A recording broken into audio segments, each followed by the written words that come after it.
आमची हंडी ही नाशिक मधील मानाची हंडी आहे आणि अभिमानाची गोष्ट म्हणजे ही हंडी महिला फोडतात आणि आत्ताच हंडी फोडणाऱ्या महिलांच्या पथकाचं आगमन झालेलं आहे आणि आमच्या मंडळातर्फे आम्ही त्यांचं स्वागत करतो.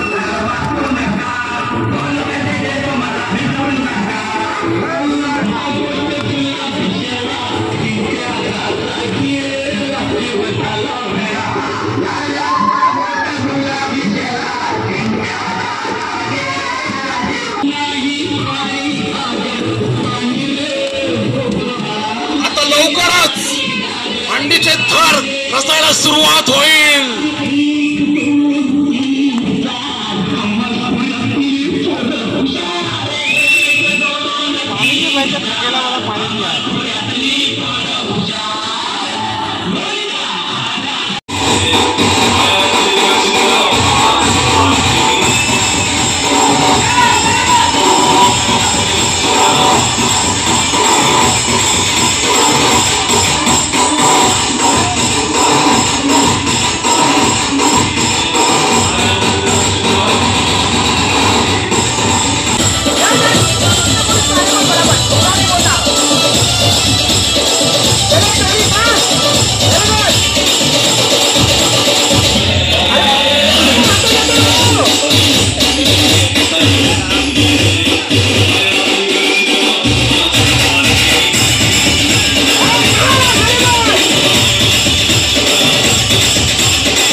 चार बार महेश महेश बोलता रुक जा.